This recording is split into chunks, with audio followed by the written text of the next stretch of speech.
Alan Carter wiped sweat from his forehead as the hot desert wind blew sand against his tent. 3 weeks in the Gobi Desert, and his team had found little to justify their expedition.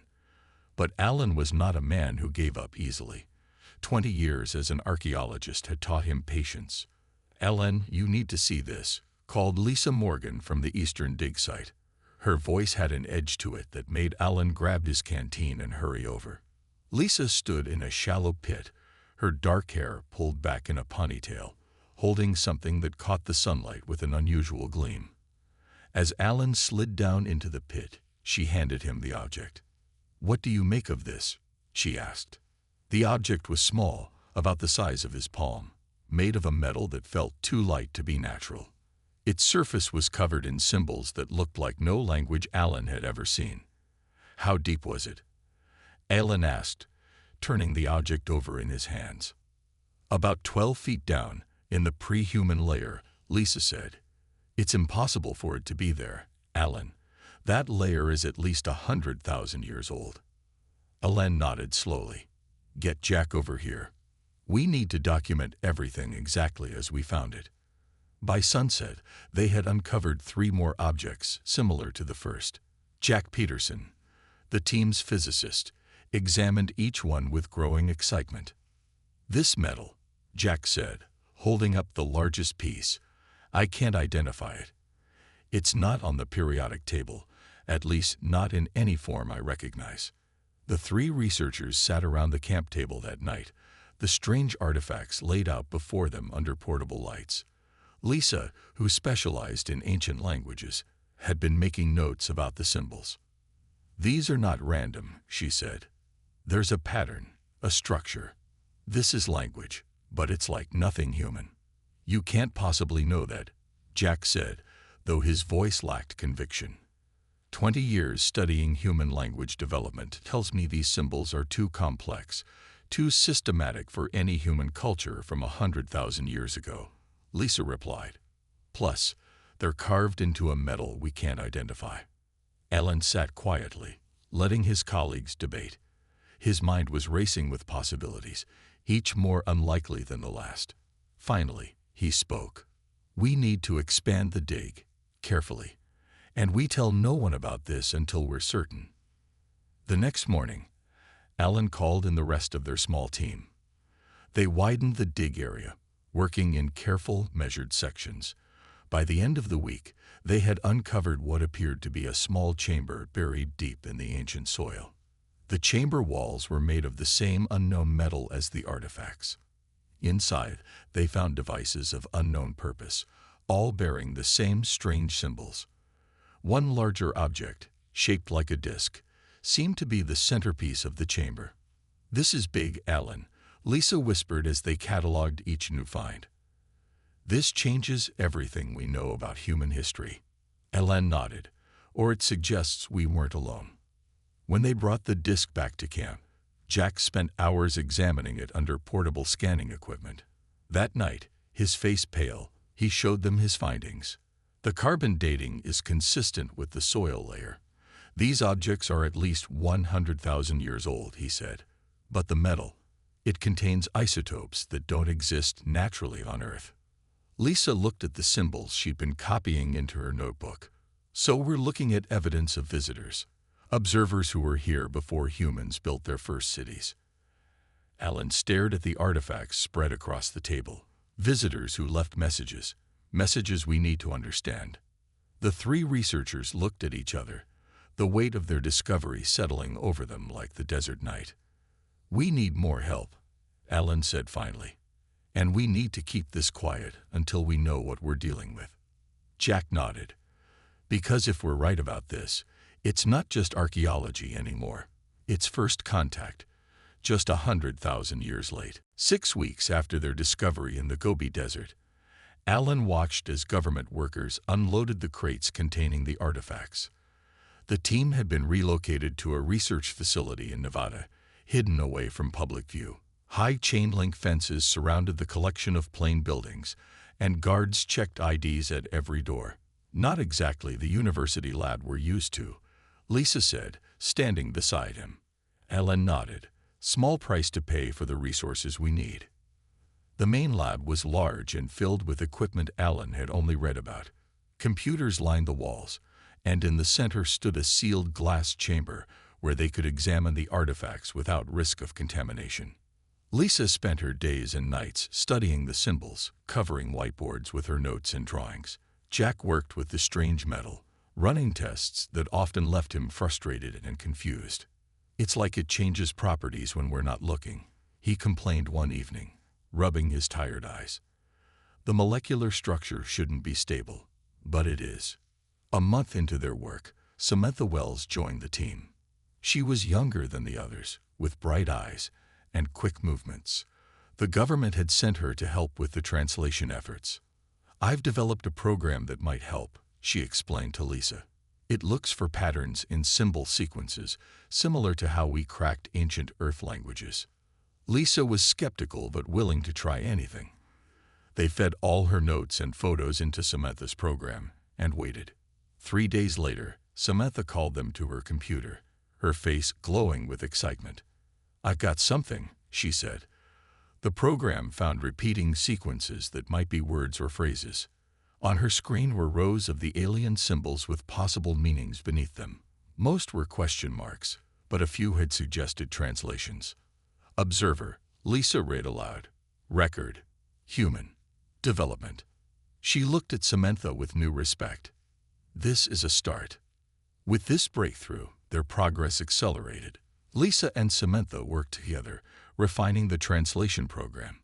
Slowly, fragments of meaning emerged from the alien text.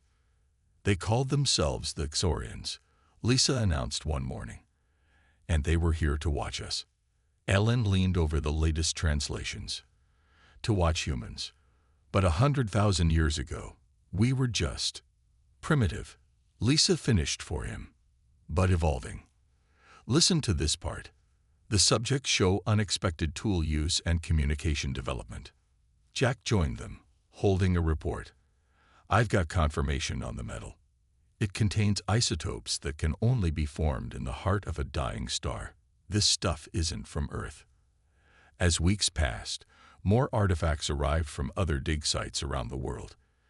Teams working under Alan's remote guidance have found similar chambers in Africa, South America, and Europe. Each contained objects with the same alien script. Samantha's program grew more sophisticated as it analyzed the new data. One evening, as the team ate dinner together in the facility cafeteria, she rushed in with her laptop. "I've translated a complete section," she said, placing her computer on the table. "It's about us, about humans." They gathered around to read the translation on the screen. The subjects develop faster than predicted. Their brains show capacity for abstract thought beyond their current needs. They create images on cave walls with no survival purpose. They fashion tools to make other tools. Most concerning, they adapt our observation points for their rituals. They sense us without seeing us. Alan felt a chill run through him. They were studying us like we study animals. Lisa nodded, and they were impressed, maybe even worried. Jack pointed to the final line of the translation. "Recommendation: continue observation program, but increase concealment protocols. These beings notice more than expected." The team looked at each other as the meaning sank in. Somewhere in the distant past, an alien race had watched humanity's first stumbling steps toward civilization and found something that surprised them. "We need to translate more," Alan said quietly. "We need to know what they saw in us that was so special." 3 months into the project, the team's work gained new focus when Dr. Eric Hammond arrived. Eric was a paleoanthropologist who specialized in early human development. His gray beard and slow, careful way of speaking made him seem older than his 50 years. "The locations of these artifacts aren't random," Eric said, pointing to a world map where they had marked each discovery site. "They form a pattern that follows human migration out of Africa." Alan studied the map. "You think that Xorians were tracking our ancestors?" "Not just tracking," Eric said, "watching key moments in our evolution." He placed pins on the map. Each site corresponds with a major leap in human development. Tool making, fire use, art, language. This new insight energized the team. They began to see the Xorian artifacts not as random objects, but as parts of a long observation mission. The aliens had maintained watching posts for tens of thousands of years, recording humanity's slow climb from animal to thinking being. "We need to go back to the original site," Alan told the others. "The Gobi location was the largest chamber we found. There must be more there we missed." Government officials were reluctant at first, but the importance of the work convinced them. 2 weeks later, Alan, Lisa, and Jack were back in the Gobi Desert, with new equipment and a larger team of workers. They expanded the dig area around the original chamber, working in careful grids. On the 6th day, one of the workers called Alan over. The ground-penetrating radar had found something large beneath the first chamber. "It's like a lower level," the worker explained, "much bigger than what we found before." They worked through the night, setting up lights and carefully removing layers of soil. By morning, they had uncovered a sealed door made of the same strange metal as the artifacts. "No visible way to open it," Jack said, examining the smooth surface. Lisa ran her fingers along the edge of the door. "There are symbols here, different from the others." She traced the strange marks, almost like instructions. After hours of study, Lisa believed she had decoded the symbols. "It's a sequence, not words, like a combination lock." She pressed specific points on the door in order. Nothing happened. "Let me try again," she said, changing the sequence slightly. On her third attempt, the door slid open without a sound, revealing a dark chamber beyond. Cool air rushed out, carrying a strange metallic smell. Their lights showed a large room filled with what could only be described as technology. Smooth metal surfaces, curved displays, and strange devices lined the walls. In the center stood a raised platform with a glowing orb. "This is impossible," Jack whispered. "After 100,000 years, nothing should still have power." Alan approached the orb cautiously. "Maybe it doesn't need power the way we understand it." When he reached the platform, the orb pulsed brighter. Suddenly, the air above it filled with light that took shape and form. They were looking at a three-dimensional image of early humans gathered around a fire, making tools from stone. The image changed, showing humans painting on cave walls, creating jewelry, building shelters. Each scene was more advanced than the last, showing thousands of years of human progress in minutes. Lisa recorded everything with shaking hands. "It's a record," she said. "They documented our evolution step by step." The final image showed a group of Xorians watching humans from a distance. The aliens were tall and slender with large eyes and delicate limbs. They held devices similar to the artifacts the team had found. Then words appeared, translated automatically into English. "Subject species shows unprecedented rate of cognitive advancement. Creative thinking developing beyond survival needs. Recommendation: expanded observation protocol." As the image faded, another set of words appeared. "Caution advised. Subjects developing weapons, showing territorial aggression. Creative capacity being applied to destruction." The team stood in silence as the implications sank in. The Xorians had watched humanity's first steps towards civilization and had grown concerned by what they saw. "They were afraid of us," Jack said quietly. "Not of what we were, but of what we might become." Eric nodded slowly. They saw our imagination, and they recognized it as something powerful. Back at the Nevada facility, the team worked to understand the massive amount of data they had brought back from the hidden chamber. The government had assigned more scientists and technicians to help, but Alan insisted that his core team remain in charge. "We'd found something else," Samantha said one morning, calling everyone to her workstation. "There's a separate file embedded in the data we downloaded. It's larger than the others." Lisa leaned over Samantha's shoulder, studying the screen. "Can you open it?" "I think so. It has a different structure, almost like it was meant to be found." Samantha's fingers moved quickly over the keyboard. "There we go." The screen filled with alien symbols that the translation program immediately began to process. Unlike the fragmented messages they had found before, this appeared to be a complete document. "It's some kind of personal record," Lisa said, reading the first translated lines. "From someone called Observer Prime. I think that was their leader." Over the next hours, they took turns reading aloud as more of the document was translated. It told a story unlike anything they had expected. The Xorians, it explained, were an ancient species that had evolved over millions of years. They had mastered space travel long before humans had learned to make fire. They were peaceful, logical beings who believed in careful study before action. "They engineered their own evolution," Eric said, sounding amazed. "Listen to this part. Our species chose the path of deliberate advancement, each generation slightly altered to enhance logic and reduced violent impulses." The document continued to explain how the Xorians had studied thousands of developing species across many star systems. Most followed predictable patterns of evolution, taking millions of years to advance from tool use to complex civilization. Then they found Earth.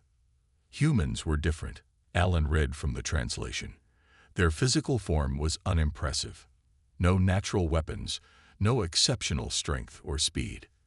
But their neural structures showed unusual patterns.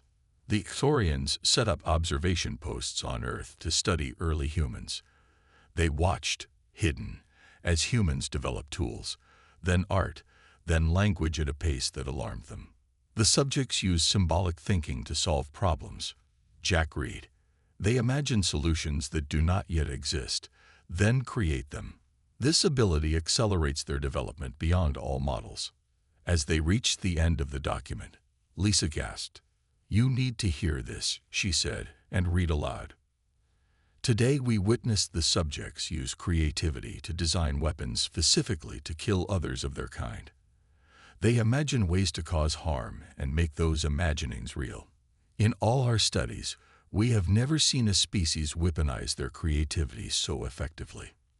The final pages contained what appeared to be a debate among the Xorians. Some argued that humans were dangerous and unpredictable. Others saw potential for greatness. All agreed that humans were developing too quickly to predict. The document ended with a warning from Observer Prime to their own kind. "We have studied the humans for 50,000 years. In that time, they have advanced more than our species did in 5 million years. They create art with no purpose. They tell stories about things that never happened. They imagine both beauty and horror with equal skill."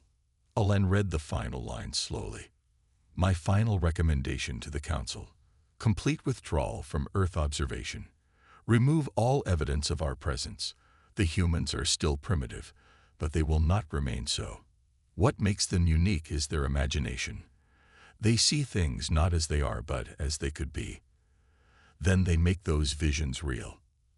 The last line stood alone on the screen. "Fear their imagination. It will reshape worlds." The team sat in silence, letting the words sink in. An advanced alien species had studied humanity's earliest days and left not in contempt, but in awe and fear of what humans might become. "They were afraid of us," Samantha said softly. "Not because of what we were, but because of what we might become." "No," Lisa corrected, "because of what they knew we would become." As weeks passed, more translations emerged from the alien data. The team worked in shifts, often sleeping on cots in the lab rather than returning to their quarters. Each new piece of information painted a clearer picture of the Xorians and their study of early humans. "I found something interesting," Lisa said one morning, her eyes red from lack of sleep.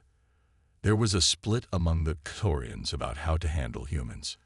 She showed them a section of text that described meetings among the Xorian leadership. One group, led by Observer Prime, believed humans were developing too quickly and unpredictably. Another group, smaller but vocal, argued that humans showed unusual potential for good as well as harm. "They had actual debates about us," Eric said, amazed. "Like we were some kind of galactic problem to solve." Jack nodded. "From their perspective, we were. Think about it. They watch a primitive species suddenly start developing complex tools, art, and weapons all at once. That would be alarming. The translations revealed that the Xorians had been particularly troubled by early human warfare. They documented the first tribal conflicts, the earliest fortifications, the development of increasingly deadly weapons. "Listen to this," Alan said, reading from a newly translated section. "The subjects have created pointed spears that can kill at a distance. Within one generation, they improved this design 3 times. No other species we have observed showed such rapid weapon advancement." Samantha found records showing the observation posts had been active for over 50,000 years. During that time, the Xorians witnessed humanity's progression from simple stone tools to complex societies with agriculture, writing, and organized military forces. "This explains why they left," Lisa said, pointing to a section of text. "There was a final council meeting where they voted on what to do about Earth. The vote had been close, but in the end, the majority of Xorians agreed that continued observation of humans was too risky. As humans expanded their territories and became more sophisticated, the chances of them discovering the observers increased. The council has decided." Alan read from the translation. "All Earth observation will cease. All posts will be shut down and concealed. All observers will return to home space." The plan had been meticulous. The Xorians removed most of their technology and erased evidence of their presence. They buried a few of their observation posts deep underground, believing humans would not develop the technology to find them for thousands of years, if ever. "They were thorough," Jack said. "If they hadn't left these records deliberately, we might never have known they were here."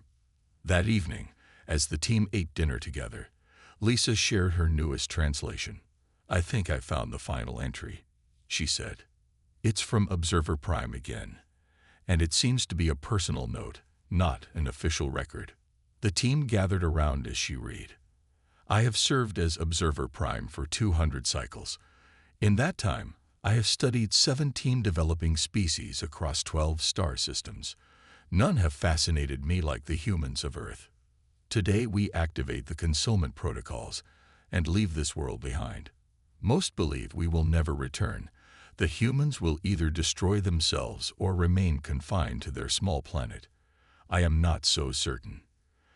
I leave this record sealed away in our deepest vault. If it is ever found, it means the humans have survived their violent tendencies and reached a level of technology that might someday lead them to the stars. And to us." Lisa's voice grew quiet as she read the final lines. "To any human who finds this, you are the descendants of those we watched with such fascination. Your ancestors painted dreams on cave walls and then made those dreams real.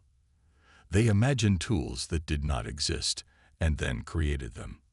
They looked at the impossible and made it possible. Fear your imagination, for it is your greatest gift and your greatest danger. It will either destroy your world or help you reach the stars. The choice was always yours to make." As Lisa finished reading, silence filled the room. The weight of discovery pressed down on them all. Not just the knowledge that aliens had once watched humanity, but that those aliens had left both a warning and a challenge. "They disappeared because of us," Alan said quietly, "because they saw what we might become." The government could not keep the discovery secret forever. 6 months after the initial find in the Gobi Desert, a junior researcher leaked photos of the artifacts to an online news site. Within days, the story spread worldwide. Alan watched the news coverage from his office at the Nevada facility. Most reports mixed facts with wild speculation. Some people claimed the aliens were still on Earth. Others said it was all a hoax. "They're calling it the Gobi Revelation," Lisa said, walking into his office. "Social media is going crazy." The government had no choice but to confirm the basic facts. Yes, artifacts of non-human origin had been found. Yes, they appeared to be over 100,000 years old. Yes, a team of scientists was studying them. Religious leaders were quick to respond. Some claimed the discovery proved their beliefs, while others called it a test of faith. Scientists argued about what the existence of aliens meant for human development.